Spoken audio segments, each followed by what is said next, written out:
బ్రిటన్లో breaking news. ISRO మరో కీలక ప్రయోగానికి సిద్ధమైంది. ఇవాళ రాత్రి నింగిలోకి పిఎస్ఎల్వి C-60 రాకెట్ ను ప్రయోగించేందుకు సర్వం సిద్ధం చేసింది. ఏపీలోని శ్రీహరికోట నుంచి ఈ రాకెట్ అంతరిక్షంలోకి దూసుకుపోనుంది. ఇప్పటికే కౌంట్ డౌన్ కూడా కొనసాగుతుంది. రాత్రి 9:58 నింగిలోకి దూసుకుపోనుంది పిఎస్ఎల్వి రాకెట్.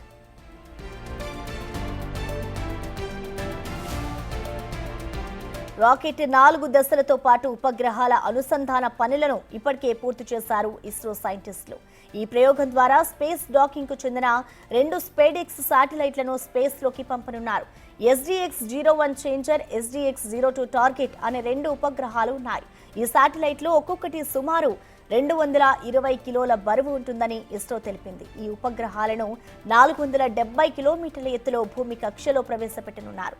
భవిష్యత్తులో నిర్వహించే చంద్రయాన్-4లో భారత్ స్పేస్ స్టేషన్ నిర్మాణానికి అవసరమైన డాకింగ్ టెక్నాలజీని పరీక్షించేందుకు ఈ ప్రయోగం ఉపయోగపడనుంది.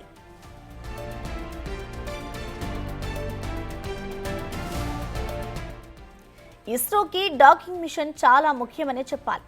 ఇప్పటి వరకు ఈ టెక్నాలజీ కేవలం అమెరికా, రష్యా, చైనా వద్ద మాత్రమే ఉంది. ఇప్పుడు ఈ ప్రయోగం సక్సెస్ అయితే ఆ దేశాల సరసన నిలబడనుంది ఇండియా. అంతేకాదు స్పేస్ లో సొంత స్పేస్ స్టేషన్ ఏర్పాటు చేయడానికి ఈ డాకింగ్ మిషన్ తొలి అడుగు అనే చెప్పాలి. ఎందుకంటే ఒకేసారి కావాల్సిన విడి భాగాలను తీసుకెళ్లలేం కాబట్టి ఈ డాకింగ్ వ్యవస్థ విజయవంతం అవ్వడం ముఖ్యమనే చెప్పాలి.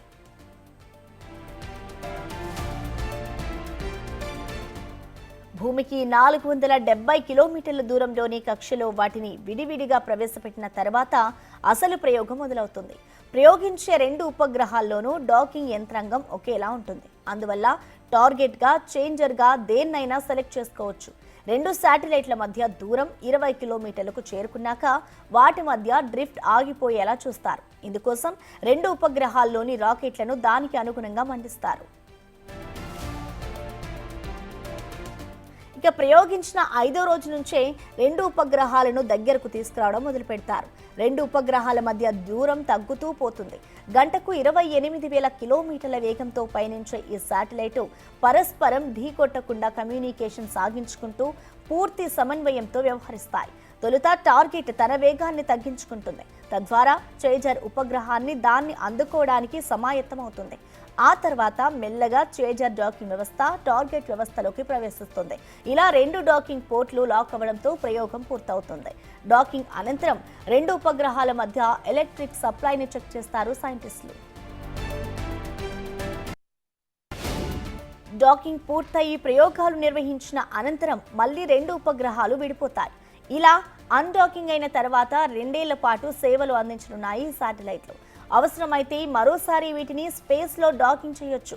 జనవరి 4 నుంచి 10 రోజుల పాటు డాకింగ్కు అనువైన సమయం అని అంచనా వేస్తున్నారు ఇస్రో సైంటిస్టులు.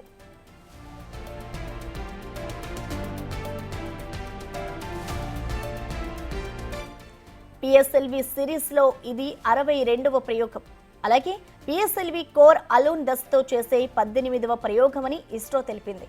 ఇప్పటికే పిఎస్ఎల్వి సిరీస్లో 59 ప్రయోగాలను విజయవంతంగా నిర్వహించింది ఇస్రో. 2వ దశలో ద్రవ ఇంధనం, 3వ దశలో ఘన ఇంధనం, 4వ దశలో ద్రవ ఇంధనం మండించడంతో C-60 ప్రయోగం చేయనున్నారు.